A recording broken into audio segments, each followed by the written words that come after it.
Good evening, and thank you so much for joining us on The Last Word, wherever it is you're watching us from tonight, here in Kenya, around the continent, and beyond. Always a pleasure to have your company with us.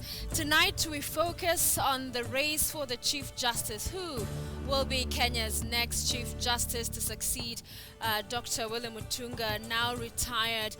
Today, we saw Msaga Bugoli, who's a judge of the High Court, appear before the Judicial Service Commission. We'll talk about how that interview went. Yesterday, of course, the first judge appearing was Al-Nashir Visram.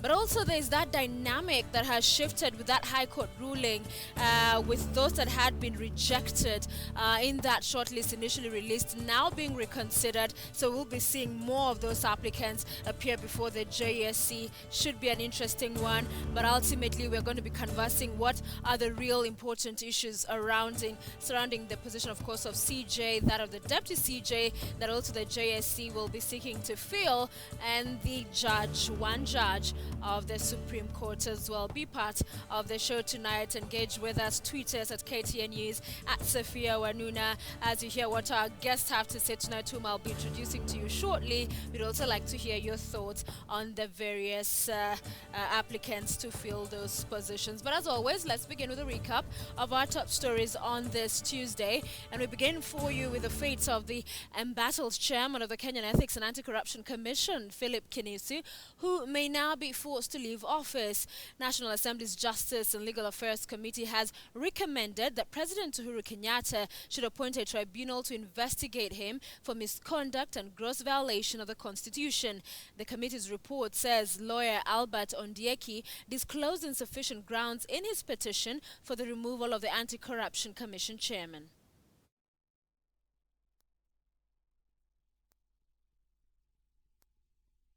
Goes into your integrity and your honesty to mislead our whole chair and our whole committee when we met you. Mr. Chairman, those are the records which I had available to me at the time. Yeah. The company has moved premises, and we have now got all the documents which I have presented. What you showed me in defense of the fact that you were director as at that time was a purported resignation that appeared to have been in 2008. And that's why we believed you. The returns which activated my reappointment to the board were not in my possession at the time I spoke to you. Still on matters graft, opposition leader Raila Odinga has blamed President Uhuru Kenyatta's administration for what he called abetting graft and weakening watchdog agencies. According to Odinga, the top leaders in government have been protecting those who continue to loot taxpayers' money by muzzling institutions, including the Auditor General's office. In Kenya, now, corruption is more rampant than has been seen in many years. Parliament has not fully exercised its mandate as a guardian of sanctity of public finances. MPs are too divided along party lines to stand up for the public good. We must pay attention to the building of professional bureaucracies and autonomous and professional agencies capable of auditing government accounts and prosecuting corruption. That has not been the case. There's need for political will, and there's also need to strengthen institutions. Strong institutions are what ensures good governance. Chaos erupted at the Nairobi County Assembly during what was to be the official launch of the refurbished City Council Assembly chambers. The day of the launch that never was witnessed push and pull and shouting matches between CORD and Jubilee members, each wanting their top leaders to officiate the event. Health Cabinet Secretary Cleopa Amailu, who was the one to represent the president at the function, had to leave in a half as MCAs squared it out.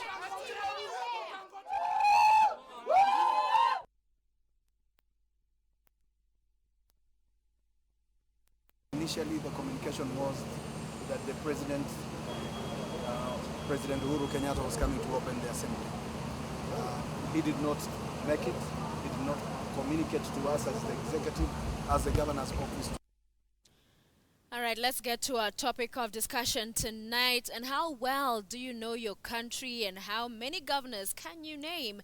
Well, High Court Judge Msaga Bugoli, who is eyeing the Chief Justice job today, found himself in a tight spot after he failed to name governors of Mandera, Tharaka Nithi, and West Pokot counties.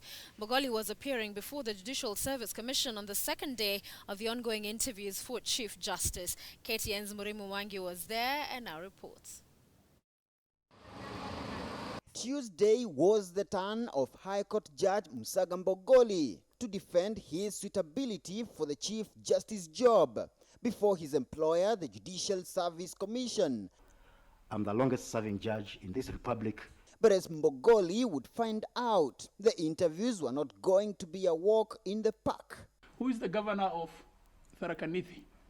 Who is the governor of Mandera? And who is the governor of West Pokot? I don't know whether Nadif is the governor of Mandera. Tharaka Nithi, I don't know. I also don't know the other governor out there. What do you understand as the distinction between a petition filed under Article 87.2 of the Constitution 87.2? and a petition filed under Article 140 of the Constitution? Forgive me to look at it, please. You cannot recall that? I can't. You I'm can't. sorry. Not immediately. 140, of course, is the presidential election. And 187.2? 187. 87.2. That's what I'm checking, please. But you have presided over petitions. Yes. In the previous, under the previous constitution. But the interview also rekindled memories of the controversial 1997 election petition filed by the then presidential candidate Mwai Kibaki against then incumbent President Daniel Arap Moi. Justice Bugoli was one of the three judges who dismissed the Kibaki petition on account that he had not physically served President Moi with the court papers. Kibaki and Moi, which of course you've been asked about, and which decision you seem to regret. Do you regret the decision? That was a three-judge decision. And when you conference, when you retire to chambers and you conference, you may not have a voice, even if it's a dissenting voice, in a ruling of that nature. I'm not saying that I had a contrary decision from my colleagues who are there, but that one did not cross our mind at that time about substantive justice under that article of the current constitution. Justice Bugoli was also put to task to explain how he intends to safeguard the independence of judges and the judiciary, which is increasingly coming under threat from the executive and the legislature. For example, I were to be invited by the speaker or the president to attend any function, I would readily do so, because they are not likely to compromise the independence of the judiciary, leave alone the independence of the Chief Justice. You would agree then that our democracy is healthier and stronger and more resilient if all organs of government respect the territorial autonomy of the other arms. Once in a while we shall stray into one another's territory. Well, as I said earlier, when we are interpreting the Constitution, and I have in mind one very crucial case that was handled by the High Court about the CDF Act. Yes. We crossed, allegedly, the red line. It has been a very lengthy interaction, and we all wish you well. 2 interviews down, 10 more to go before the JSC can make a decision on who the country's next Chief Justice will be. But as the process continues, it is now clear to the interviewees that they will have to understand more than just matters of the courts as the hunt for Mutunga's successor continues. Muremi Mwangi, KTN News in Nairobi. Indeed, that's our conversation tonight. The search for the next Chief Justice. Joining me in studio tonight, on my immediate left is Rungu Kangate, who's an advocate of the High Court. He's also a member of Parliament Kiharu. Nelson Harvey is also an advocate of the High Court. Gentlemen, thank you so much for joining us. Remember, you can be part of the conversation tonight. Tweet us at KTN News, at Sophia Wanuna. Would love to hear your thoughts on the various discussions we'll be having tonight. So let's begin with today's session with the Msaga Bugoli High Court judge, and not just judicial matters, not just matters of the law coming up, but being questioned about governors and, you know, what he knows, who he can remember. Of course, he had a bit of a challenge there. Is that necessary from where you sit? Yes, indeed. If you have ever been a person who has appeared before Public Service Commission for any interview, more often than not, they'll always ask you news or anything concerning what we call current affairs. So I do not know per se the rationale of such kind of a move. Yeah, but then I again, to ask you. but then again, I would imagine they would want a person who knows what is happening in the country. Because of course, if you're a Chief Justice, you must know what is happening in the society. By the way, there is a jurisprudence which talks about a judge knowing what society wants if you want to make good laws and good pronouncements. So therefore, I think it makes sense that we need a Chief Justice who is not somehow divorced from social realities. And one social reality to me includes knowing names of the governors, major politicians. Otherwise, it will be a judge who is quite just maybe quite divorced from social realities. But Javi, we now have so many elected leaders. Perhaps we'll pose it to both of you. Would you be able to name all of these governors, senators, MPs? It's almost impossible for one to know everybody. And yet, perhaps, depending on what story is making headlines or what's topical or the current issue, perhaps then one would be able to name. So is that going a little bit too far? Is it just checking? I think on that particular question, it was going a little bit too far. Yeah. I don't think it was expected of the judge to know I mean, all the governors, and the question was posed in a very random sharpshooter style. Yeah. It caught him really off guard. I wouldn't blame him. In fact, on hindsight, I think I took more than 10 minutes to remember Kachapin and remember Roba. Those are the only two I could remember. Especially when you're in the hot seat, there's a lot of pressure. True. Yeah, then to be able to. But let's get back. We'll come back to Saga Mbogoli. Let's first talk about this ruling by a High Court judge ordering the JSC to reconsider the applicants, those, of course, that had their names left out in the short list. Did that catch you by surprise? Yes, indeed. And in fact, to me, I was very surprised. It shows that our judiciary is veering into what we call some form of politics and also judicial activism, in the sense that Judicial Service Commission is an independent body as per the Constitution, which is not supposed to be directed by any other entity, including, to me, the judiciary. Well, of course, I understand, according to the Constitution, they have what we call maybe supervisory jurisdiction, but it ought to be exercised in a very cautious manner, without impeding on the independence of independent commissions. But there were issues, because the matter at hand, in as far as the JSC initially been asked to make known and make public the reasons as to why they locked out some of these applicants. And remember even that memorandum, which was said to have been penned by former Chief Justice now, William Mutunga, and one of the things it talked about was that the JSC should be very upfront with the criteria in which they used to either say this person is qualified or not qualified. The issue came up. Were you satisfied with how the JSC handled it? Because that is why we ended up in court. Javi. Well, I think JSC gave some individuals an opportunity to interfere with the recruitment process. When from the threshold they failed to do the most basic and necessary issues. Now, but if you look at it from that last will of Mutunga on how his succession should be handled, it's quite clear that there are attempts by certain individuals to panel beat the recruitment process so that it conforms to a set format, which of course will appear to indicate favoring what Mutunga will have wanted the succession to be. Now, to that extent, it now becomes obvious that Odunga's decision should not have come as a surprise. I'll say this for several reasons. So you were not surprised? I wasn't surprised, and for many reasons. Actually, this is the first decision that the JSC is losing before Justice Odunga. Why that so? Well, the lawyers who were acting for the JSC much earlier, Muite, Nasir, and Isa, were missing in action. Now, how is that so? And again, look at it from this other perspective. There was a lot of outcry from a certain sector of the lawyers as to why Makau Mutua had been excluded. I think if you look at it from a very critical point of view, much as Odunga's decision was well reasoned and arrived at to the satisfaction of many Kenyans, beneath it lies the mischief. Who intended this outcome to be as it is? Of course, it was intended to open the door for Makau Mutua.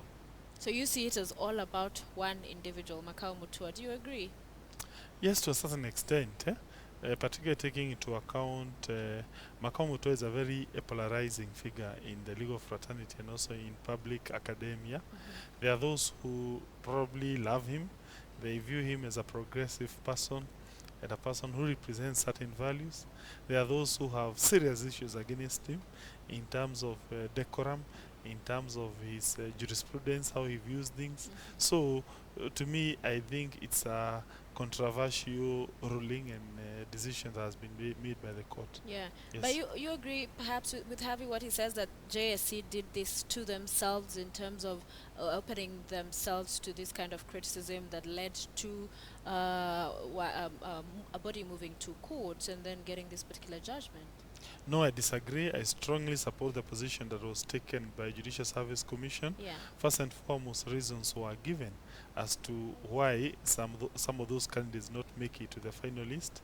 And one of the most basic reasons that was given is that there were several requirements a candidate was supposed to there were several documents one was supposed to present to Judicial Service Commission. Right. For instance, academic certificates, certificate of good conduct that was to be issued by the CID, a clearance from HELP, a clearance from the Anti-Corruption Commission. And some of these candidates and applicants failed to bring all those documents. So therefore, it's wrong if, from where I sit, it would be very wrong if a candidate fails to bring all those documents, but due to a certain judgment or ruling, that person is given another opportunity probably to proceed to the next level of the judgment of the interview. So to me, I support the position that has been taken by Judicial Service Commission, and I condemn the reopening up of that process. But of course, it's a court order; you have to respect it. But I would be urging Judicial Service Commission to appeal, because it may create a very bad precedent where people will be reverting to courts to open up things which ought not to be opened up. Not to be opened up. So what do you both think the implication of this judgment is? Because there are those, Harvey, who argue, fine, the JSC has said they will oblige, they will obey and respect the court order and do as directed by the judge, and allow for these candidates who are blocked to be able to appear before the commission. But some say it will simply then going forward be a PR exercise, that in fact they have already made up their minds in the fact that they blocked them initially. So yes, they will appear before the commission, but it won't matter much because they already do not feel these people are qualified. There are several implications. I think the first one is that the recruitment process may be pushed a little bit further by a few more weeks, if not a month, which is not bad. I think much as they got it wrong the first time, this is now an opportunity for them to get it right. And I don't think, if at all they had a fixed mind on certain candidates who are not shortlisted, that they need to stick by that mind. Because Justice Odunga has made it quite clear that whatever fixation labored in their mind, it was a very wrong fixation. And I think they need now to open up, look at this recruitment in a very objective, accountable and transparent way. And I mean, that is the obvious that was expected of them. For instance, how will you explain the exclusion of a prominent judge like Justice J.B. Ojwang? You can't tell me he lacked a clearance certificate from HELP. You can't tell me he lacked a clearance certificate from Ethics and Anti-Corruption Commission. It just doesn't make sense. JSC concealed basic truths and facts that they ought to have told the public. Okay, let's talk about some of the issues that emerged, and perhaps before we get to that, let's go through the candidates, beginning with Al Nashir Visram, who appeared yesterday. He's a Court of Appeal judge. What did you make? Did you manage to catch some of his submissions? Not really. Not really. But some of the issues that came up is his previous rulings, controversial, and some of the heavy, what do you call them? Awards. Awards. Yes. Awards. That he gave out. So there are those who, in his favor, say as a judge he had discretion how much he can give out. Others read politics in that and say this is a person who would come in and be compromised, and also tying that into the fact that this is not the first time he's coming so close to CJ. He has been nominated in the past during the Grand Coalition, but that did not sail because of what was described as lack of consultations. What do you make of him as a candidate? Well, the issue which you have alluded to is very deep. Yeah. As to whether we should punish a judge based on the judgments which he is making. I say that because, of course, when you're a judge, you're supposed to exercise what we call independence. And ideally, if a party is not happy with the decision that you have made, that party ought to appeal to the next level. If, for instance, if you're a high court judge, the aggrieved party should go to the Court of Appeal. If it's in the Court of Appeal, you can go to the Supreme Court. So therefore, this jurisprudence which appears to have emerged, where we are punishing judges because of their pronouncement. Of course, you can criticize them, but where that candidate is making a certain application and then you punish him based on a pronouncement which probably was not challenged in the High Court. He's not been punished, he's simply been questioned so that people can have perhaps a better understanding, so that these voices that are concerned that these rulings or directives he gave were because of certain reasons, that can be put to rest. So is it bad to question? Well, when you look at the history of this new jurisprudence which is emerging, indeed they have been punished. If you look, for instance, the radical surgery that happened in the year 2004, thereabout, of course, also we have also the vetting board jurisprudence where, for instance, Justice Omolo was punished and probably declared as unfit based on a pronouncement it made in the famous case of Matiba versus Moi, which was pronounced about 1994 thereabout. You will see, and again now you have seen the kind of questioning that Judicial Service Commission is taking in respect to Visram. Of course, the PAT has been vindicated, where it appears if you make a pronouncement later on, other it's people, come to haunt you. yes, it's coming to haunt you. I'm not so sure whether that is right, but of course, on the other hand, it has some positive benefits. For instance, it may make judges now to be more cautious, so that when they are giving judgments, they know they may follow them 10 years, Yes. 15 years. Because from where I sit, probably to reply to your question, I think some of those pronouncements were wrong. Surely, to condemn a media house, I don't know, 25 million, 30 million, to me, from where I sit, so you don't think he's suitable for CJ? Yes or no? Suitability, well, me, I think he's somehow suitable. Save, yes, he's somehow suitable. Save, of course, I am a strong believer in free speech. Okay. And I think that was a very bad precedent that he set. I don't know, it ought to be revised or vacated through maybe a modern precedent that can be created at the Supreme Court. Right. Javi, I know you have been following this closely. What did you make of the judge's responses to the questions that were put to him? Justice Aldasir Visram appears to have fared on pretty well in the discussions. I think, to me, it didn't even look like an interview. It looked like a discussion, because he expressed himself in a very knowledgeable way, as if he knew the entire process surrounding what is required to be the function of a Chief Justice. And in fact, toward the tail end of that discussion, you could see the questions that were being posed to him by Professor Ojenda, and he was able to answer those questions effortlessly. Yeah. In fact, I highly doubt if Professor Ojeda had read the Biwott case. The more reason as to why the very good judge had to educate him more on how he arrived at his decision. And I think if you look at it in an objective manner, there is no way this judge can be faulted for coming about with that decision and making that award. And I think he gave a very elaborate explanation yesterday. I will not want to belabor the point to explain it. Yeah. And of course, there is, of course, the freedom of speech, freedom of the media, but we also need to understand in the exercise of these freedoms, you need to respect the rights and the reputation of other individuals. I don't think if this award had been made in favor of, let's say, Irungu Kakata, there would have been so much noise. Yeah. I think it's just because of the individual whose favor it was made. But I think the decision was well reasoned, and also the judge was also able to explain eloquently the circumstances surrounding all the other decisions that he has made. Okay. Yeah.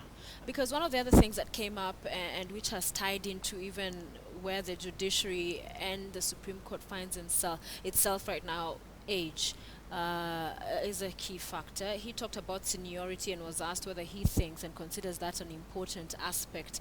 And as far as the considerations that are made, say for example now in filling in a position of CJ, and he says yes, it is the culture of the judiciary that in fact you're able to go through the ranks. And of course some of this, we have a High Court judge today who appeared.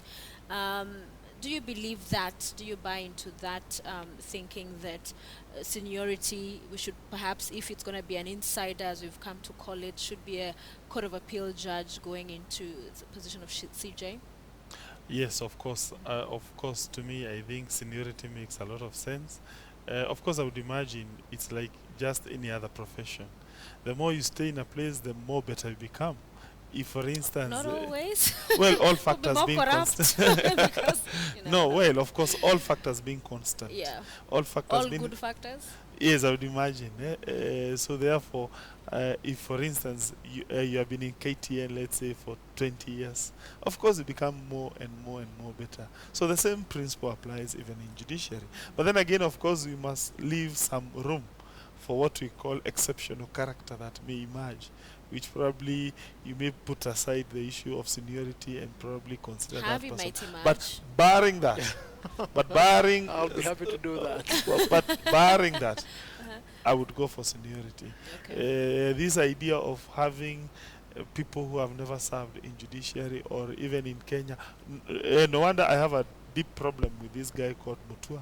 This is a person who has not practiced in Kenya to the best of my knowledge, or if he has, he left Kenya for America, and where he has... But he's very well versed and aware of the goings-on in the country, and rights, we see him opine quite a lot on what's happening, so he's involved?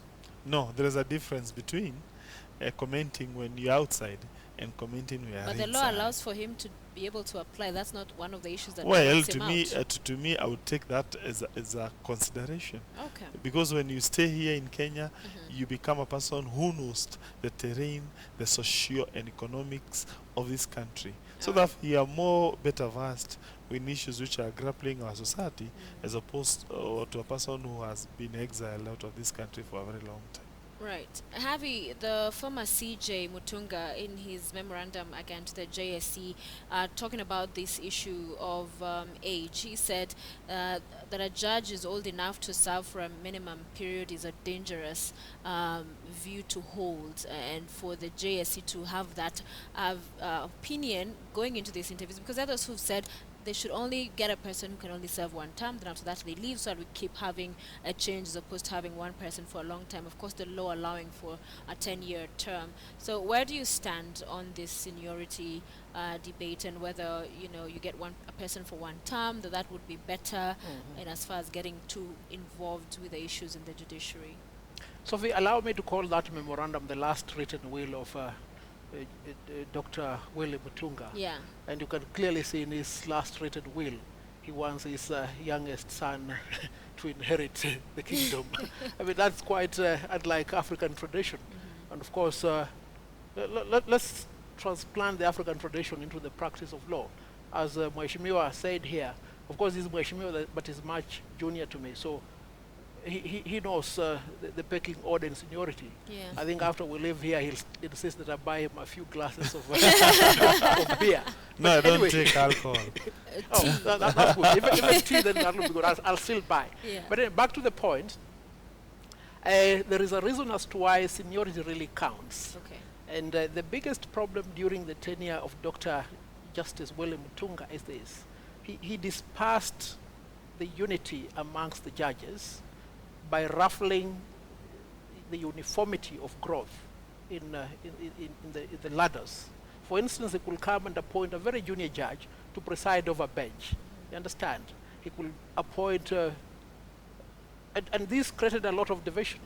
In fact, once he entered into the realm of administration as the Chief Justice, he started running away the insiders who had vast knowledge acquired over a long period of time. Wasn't it because that insider had a problem? Wasn't it because that old way of doing things is what really he was seeking to dismantle? And you have talked about cartels before, Yes. that he was seeking to bring fresh breath. And also, because I was watching an interview, and a young person was talking about how he applied for the job, and one of the things that locked him out, CJ position, is his age. And of course, talking about just the old people, older or been there for a while, being the ones most qualified for the CJ job, doesn't it unfairly lock this other potentially as equally qualified? No, it doesn't. Let me quote what the lawyer for the JSC said before the court. He said, well, we didn't want criminals, we didn't want tax defaulters, we didn't want charlatans. And you can see there are a few charlatans amongst that list. Well, like the one we've just talked about. Which one? The gentleman who said he's about 38, he's been locked out. He has no idea whatsoever what's happening here. I think he just applied for the fun of it. And rightfully so. I think that's an unfair comment. Well, it's not my word. Somebody else said it. And I think that is the position of the JSC, which unfortunately I have to agree with it. Because it's a very serious process, and recruitment in its own nature is discriminatory, and they apply elimination method. And to that extent only, I think if only JSC had done this process in a transparent manner, wouldn't have come to this. I mean, let's be candid. The only key contenders who were left out of the recruitment, in my view, will be Justice Ojwang, Justice Aaron Ringera, and perhaps Makau Mutua. Unfortunately, Makau Mutua has never practiced in the Commonwealth jurisdiction, either as in the academia or in the bench or in the bar. So yes or no for Al Nashir Visram? Would you give him a go-ahead for CJ? I think we'll let the Judicial Service Commission make that decision. What do you think? It belongs to them. I wish I was a commissioner. If I was, then... if you are, you would vote what? Yes well, or no? I'll make a very good decision.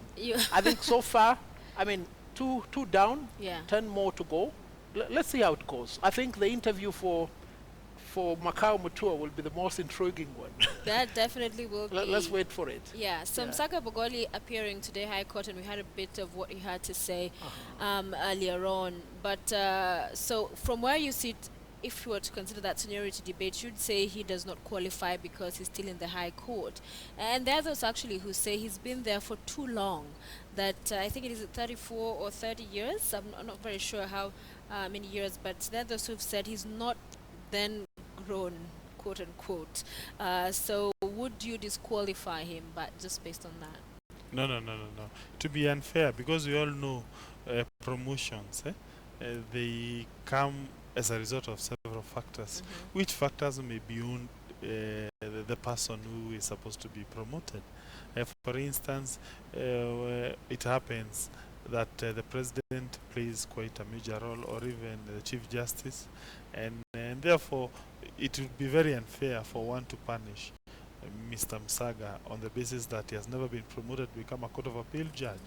As to me, in fact, by the way, when you look at the judges who preside matters before the High Court, in terms of knowledge of law, they tend to be better, because they receive all manners of cases, and they tend to be shuffled around. You'll find a judge today is presiding criminal matters, tomorrow he goes to the civil division, then another day he goes to the judicial review division, another day he goes probably even to the family division to handle succession matters.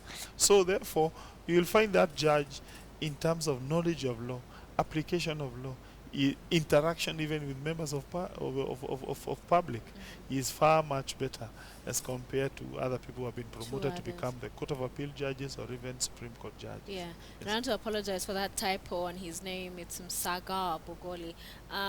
What do you think of his candidature? Justice Msaga has been in the judiciary for a very long period of time. I think this should be his 30th year. I think he must have been appointed a judge when I was in class 4, a very long period of time. So I think he has a big store of knowledge. He fared on pretty well during today's interview. Well, let's give it to him. He has experience. and I think he's a safe pair of hands, so it has been said. He resonates very well with litigants. He resonates very well with advocates. He's a very respectful judge by all standards. Yeah. Yeah, I think the GSC ought to look into the many good things that go in favor of this particular judge. So we have, in terms of the first batch, those had initially been shortlisted: David Maraga, High Court Judge as well, Nzamba Kitonga, who's a lawyer, Roslyn Nambuye, Court of Appeal, and Smokin Wanjala, who's a judge of the Supreme Court.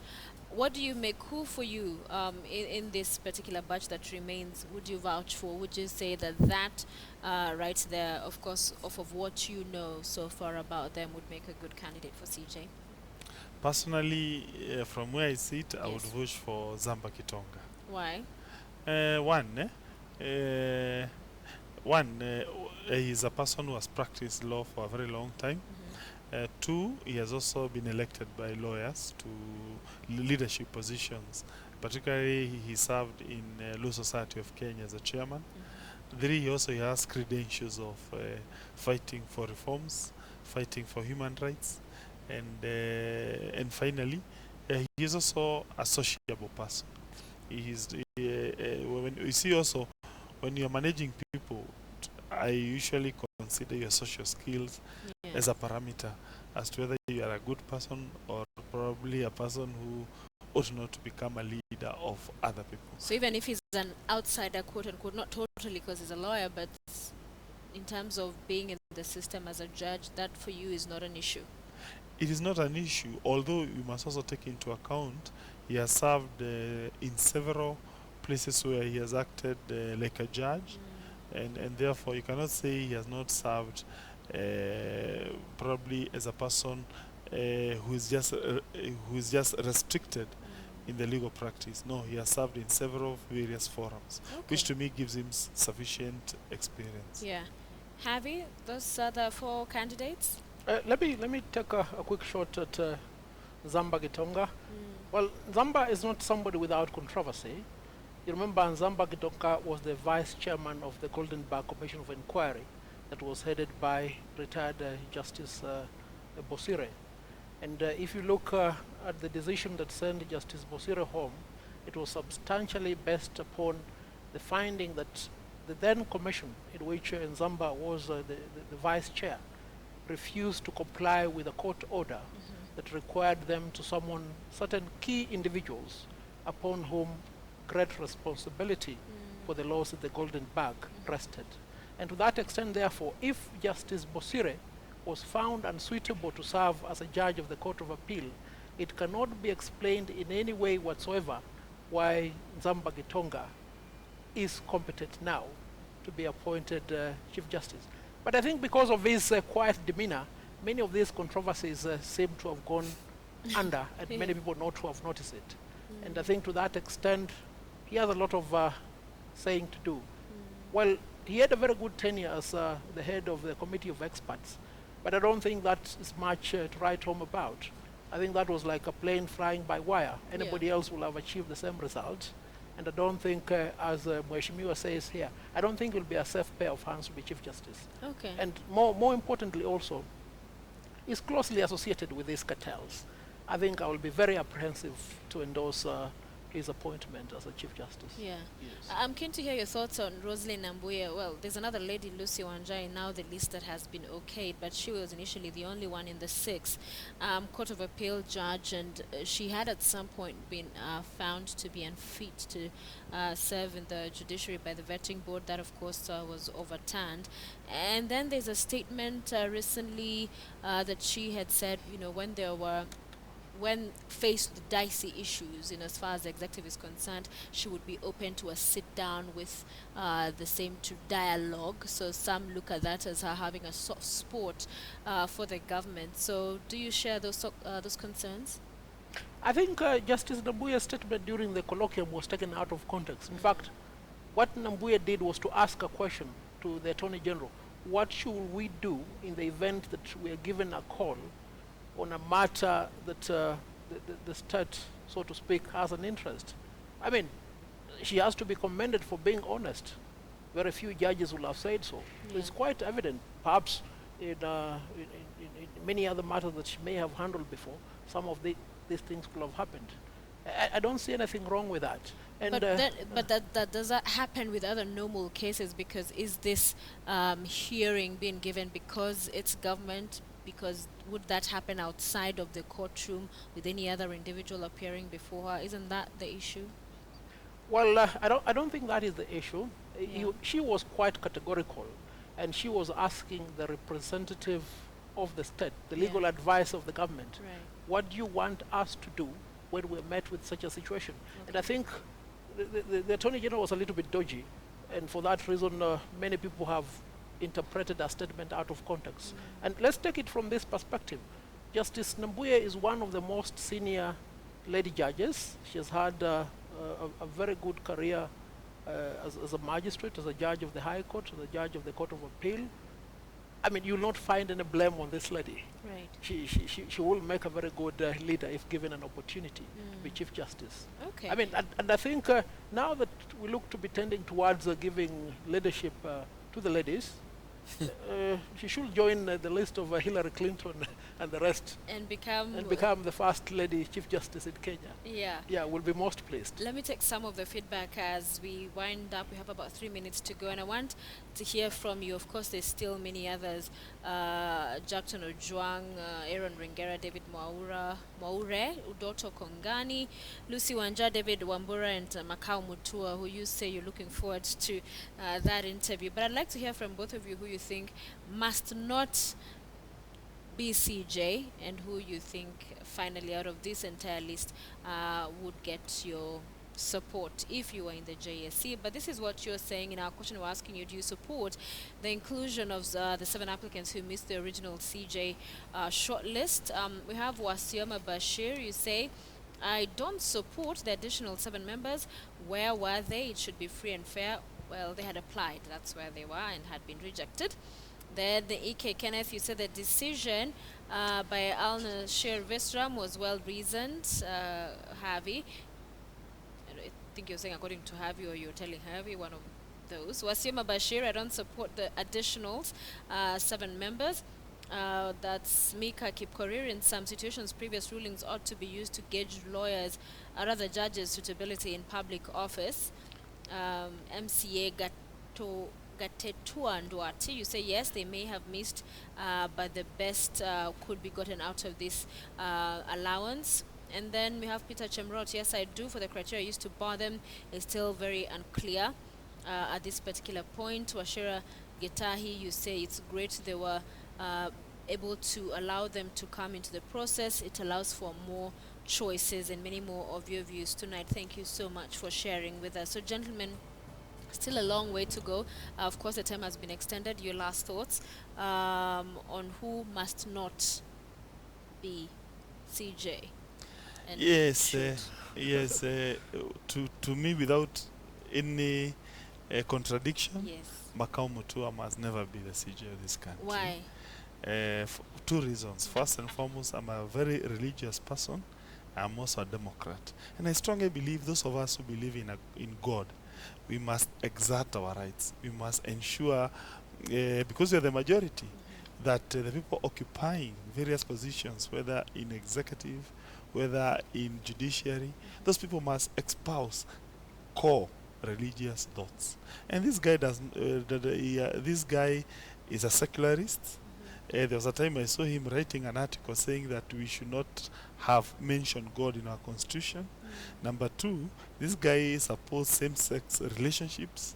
I, as a religious person, I don't support such kind of relationships, and I strongly believe a vast majority, probably 90% of Kenyans, don't support same-sex relationships. So to that extent, we must do our level best, those of us who don't believe in such kind of relationships, to block this guy from assuming office. Because once he does that, he is going to constitute a bench that is going to allow same-sex relationships. I also know of another judge who wants to become the judge of the Supreme Court, who believes or belongs to that school of thought, that so-called liberal school of thought, which is going to probably to make a determination in favor of those people who believe in such kind of relationships. So, on that account, that I must ensure, one, the CJ is a person who respects family values, who probably is socially conservative, we must veto.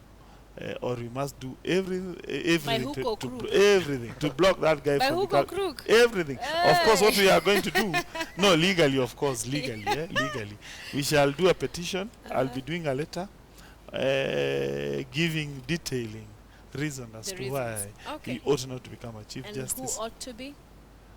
One person you no, well, it's unfair at this stage to mention. Because they are, I think, to me, the rest incidentally, they are good people, of course, except one person who I have personal issues with. Which one? When I was at the University of Nairobi, and he knows I was suspended, and the person who was the dean or dean then was Professor Juan.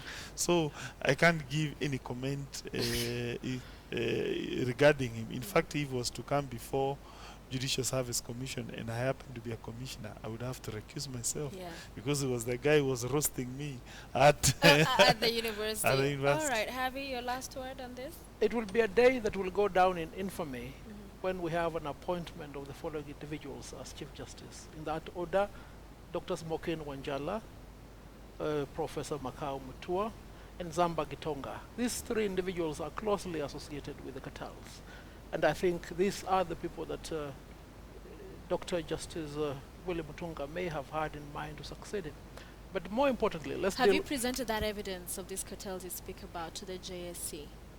Well, I've spoken time without number, and like the proverbial stone in Luyaland, looks like nobody's listening. But these cartels are there.